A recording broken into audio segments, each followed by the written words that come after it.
Welcome, everybody, to Taking Control, the ADHD podcast. I'm Pete Wright, and that there is Nikki Kinzer. Hello, Pete Wright. How are you? I'm doing well. How are you? Are you feeling good? How's your spending? Good. Under control. Under control. Are you relaxed? Are you relaxing through your holiday shopping? I am. Excellent. I'm relaxed. That's really good to hear. You know, this is a digital episode this week, and now I just tensed up. Thank you. Well, you know, I tell you, we've been talking about money. Last week we talked about, we did a session on smart spending, how to really rein in your spending over the holidays and put a framework so that you don't fall into the sometimes notorious ADHD trap of impulsivity and lack of focus in your buying, and really do things that you regret come January.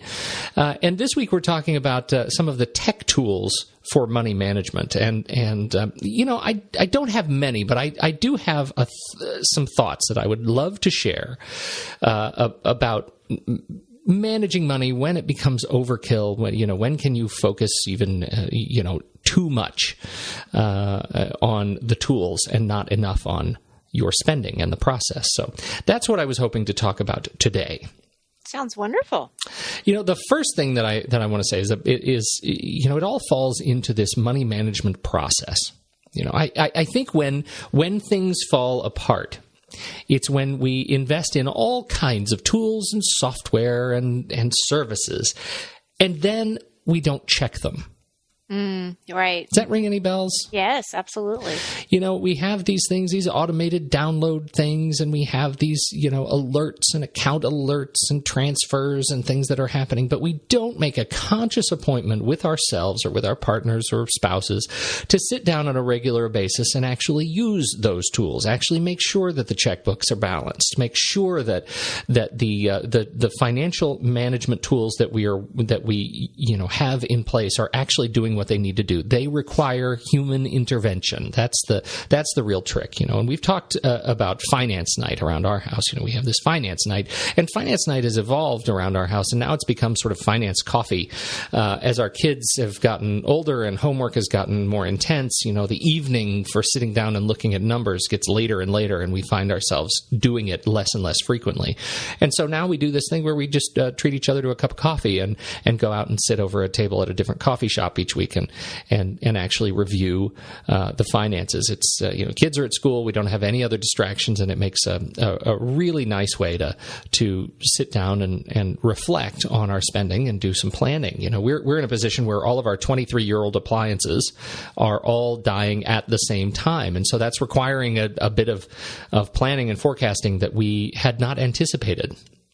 Mm-hmm. Though you might note from the number 23 years, we should have anticipated, but everything's been working until it just doesn't. And so, that process, that commitment to ourselves and to the finances, it makes a big difference to make sure we're on the same page. So start with the process. Make sure you have a process. And then we can talk about actually managing the dough. What do you think? Sounds reasonable. Okay so far? Yeah, absolutely. Now what do you use to manage your finances? Well, when you say that, what exactly I didn't mean it to be a trick question. Okay, because it's kind of a trick question. Let's talk first about for your business. I know you use like QuickBooks, right? Yeah. Yes. For my business, I use QuickBooks, and I try to use that with personal too, but it just got really confusing.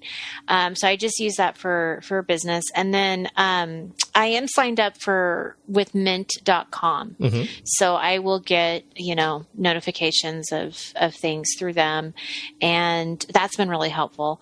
And then honestly, I have my credit union app. And so the nice thing about that is I can look at my accounts right on my app and online, and I can deposit checks through my phone, right? You just take a picture and deposit and all that stuff. So that's always really nice. So that's what I do. Yeah. Well, and it's not real fancy. No, and that's really the point. I think you are a case example for how to approach finances, right? If you make it too fancy, you won't stick with it generally. If you have trouble, like I do sometimes, hyper-focusing on process, then you will invest a lot of time in making sure that your tags and categories and all of your Quicken accounts and transfers all work and they're all great. And then because hyper-focus tends to be time limited, you will move on to something else. And then it just fades away. Am I right? Yeah, absolutely. And that becomes a huge challenge. And so I talk about Quicken and QuickBooks from Intuit. Quicken has had sort of a dark, a shady recent past. They went through a couple of tough years where they made some frankly weird product decisions, and they simplified their product to the point of not being what people expected it to be anymore, and dealt with some blowback from that. A lot of people moved into what has become a nice, a really robust market for financial products, and some of those are based on the computer. There's a great one for the Mac called iBank that works that syncs up with your iPad and iOS device. iBank is a very simple tool. There are a number of money management sort of envelope banking tools for jumping into and managing your finances, syncing with your financial institutions to make sure everything's in one place. But the era of managing a desktop software client for most people has been something that's sort of fading away. It ends up being overkill when we have such robust web apps that are kind of taking their place. Most of the major financial institutions have a pretty solid, I would say, web interface. Some of them you expect to have really solid web interfaces, and they just, it ends up being really rudimentary. But even the most rudimentary of online banking infrastructure tends to be good enough. It allows you to make transfers. It allows you to see transactions. It allows you to download your statements and make sure you have all of your recent statements, usually in PDF format, to support your paperless workflow. That's right. And so what more do you really need than that instant access to that snapshot of where your money is right now? Well, one class of tools that I absolutely recommend you think about is a class of tools that allows you to stay on top of your bills, specifically your bills. And the example app I want to share with you is an app called Chronicle. It is an app for iOS, but there are other apps similar to this. And I encourage you to just run a few little searches, and you will find something for whatever platform you use. The whole idea behind Chronicle and its simplicity is all it doesn't manage your accounts or your finances. All it does is manage the bills that you have coming up, and it allows you to see them in a handy interface on your iPhone and iOS. It allows you to put the dates when the bills are due, allows you to run some quick reports so that you can get a snapshot of what's due, when it's due, how often it's due, so that you can see where you're spending your regular payments each month. That's great. And what a great visual too, if you're able to print something out if we're going paperless, put something on the computer, but that actually visually shows you, when things are due. I mean, I can see that being so helpful for people. It really is. It really is. And this takes that level of sort of just simplicity, like just add it in. So do you have a daycare payment every month? When is that payment due? Put it in here, put it on the calendar, and then just keep it, it'll send you a notification when that's due. You can see what's due this month. When are all the bills due this month? It's a really handy way just to keep this piece on track. You can then just eyeball it. Do I have enough money for this month? In the due soon category, I've got an estimated $1,500. Do I have that much in my account, in my bills account in my credit union or bank?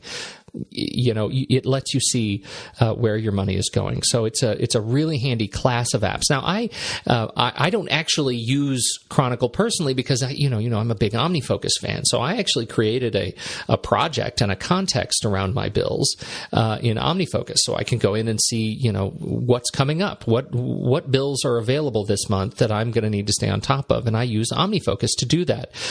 So whatever tool you use, my recommendation really is to stay on top of your bills. Make sure you have at least, like I do, a section in your or a class or a category or a context in your to-do app of choice that addresses bills specifically and sends you alerts, or invest in something like Chronicle. Chronicle's $2.99. It gets you the iPad and the iPhone version, and it's really worth it just to keep your head in the game of when and where your money needs to go, those regular payments. Mm-hmm. Now, the online services, I'm also a huge, huge fan of. You mentioned Mint.com. What's your experience with Mint? Can you describe what it does for you? Well, I actually have kind of a problem with it. So I don't know if I did something wrong or if I need to do something differently. But for some reason, it has combined my home account and my business account together. And so it's confusing because it will tell me like a bill is coming up, but really there isn't a bill coming up because it was a business expense or whatever. Sure. So it's gotten a little foggy as far as like how well it works. What I like about it is that it gave me a platform as far as like what you were saying this other thing does. Chronicle is, it gave me a platform to put what bills I have and when they're due so I could visually see it and how much money per month is going to each category. Yes. So that helped. And then why did you sign up for Mint in the first place? I think just to help me create a budget, to try to figure out, where our money was going and how I needed to save, where I needed to save. And I'd heard about it before, a couple of financial advisors had mentioned it. And so I thought I'd check it out. And one of the things that did help me at one point is it notified me on a bill coming up that I had forgotten or I don't remember exactly what it was, but whatever the notification was, it actually ended up saving me some money because then I was able to follow up on it. Otherwise, I think I would have forgotten or I wouldn't have. Yeah. So the little notifications have been kind of helpful. I'm a big fan of services like these, and Mint is it's a great service that really is designed, I think, more for the individual small financial needs kind of person. It doesn't have like the big investor tools, although if you add the whole concept behind Mint is that you sync up your financial accounts from multiple different financial institutions. Say you have your mortgage with one bank and you have your personal with a checking account with another bank and your business checking account with another bank. You add all these sign-ins and then Mint becomes the one place where you log in to see all of your entire financial snapshot. So it's very, very useful in that regard. And they give you handy graphs, and it does this auto budgeting thing. So as your expenses come in and it syncs with your financial institution, it tells you you spent a lot of money on coffee this month. You get to see a picture of that. So adding that to your weekly finance night meeting, being able to do a review of your financial snapshots, really important. I use another tool called Personal Capital. And this is another one in this same kind of class of accounts. It allows me to log into my bank accounts, and it allows me to see, not only my checking accounts, but our school loans, our retirement accounts, our credit cards, all of our other, all of the loan accounts that we have been dealing with, our mortgage, our, all, and our assets. We add our home into Personal Capital, and it'll give us a snapshot of our net worth, today, based on current rates and current balances. And so it ends up being a really handy way to see your entire spending habit of spending. And so between this, which is the big picture, right, and something like Chronicle or OmniFocus Bills Context, which is the very short-term narrow picture, it really works for at least addressing that need to simplify and not get completely overwhelmed in the minutia of every single category transaction and things like that. Now, in some cases, you absolutely have to because of business expenses. You've got to stay on top of your business expenses. And how do you do that? How do you take pictures of all of your receipts? Do you scan them? Do you what do you do that? But how do you integrate that process into something that really simplifies the way you think about your money so that you don't get caught up and you can relax? Oh, look at there. Did you see that? There's I just tossed that back in. Yeah. Nice job. Thank you. Like that. Thank you. So anyway, those are the tools that I recommend. At least checking out and thinking about how you manage your finances. Make an appointment with yourself to start that finance night process. Be conscientious and just be mindful. Is the system that you use now overkill for what you need, or does your bank or financial institution offer a solution that would help you stay on top of your money, how much you have, without getting into so much of a process that you won't actually stay on top of it? Invest in a tool like Chronicle to keep you on top of your individual bills, and take a look at Mint or Personal Capital. Both of these services are free. They don't support all financial institutions, and so you have to kind of sign up and see, does my bank support Mint? Can I sign in to my Personal Capital account? I got lucky with Personal Capital. All of mine work. Some of mine didn't work with Mint, and so it doesn't actually give me a complete picture if I use Mint, and so that's one of the reasons I don't use it, because it's not a complete picture. I'm going to invest in one of these things. I want to make sure it's complete. So that's it. What do you have? Any questions? I like it. No, I think this is a great overview and great options. And as always, I appreciate your expertise. Well, I live to serve. Thank you. It's awesome. And thank you, everybody, for checking out this episode of the show. Don't forget, we're coming into the holiday season. You've got friends and family, kith and kin coming into town. But don't forget, there is still time to sign up. Open until December 29th for the group coaching, the new group coaching sessions that Nikki is launching beginning in 2015. Until December 29th, the enrollment is open. So head over to TakeControlADHD.com, click on that group coaching button, and sign up if you've been thinking about getting some support. This is a great way to start your year. By jumping in and getting support in a small group. We're very excited about this. Very much so. Thank you. Excellent. So on behalf of Nikki Kinzer, I'm Pete Wright. Thanks so much for listening, and we'll catch you, yeesh, in a couple weeks. Yeah. So yes. Enjoy Merry the Christmas. holidays. Merry Christmas. Happy holidays wherever you are. Take some downtime. Don't forget to relax. This has been Taking Control, the ADHD podcast.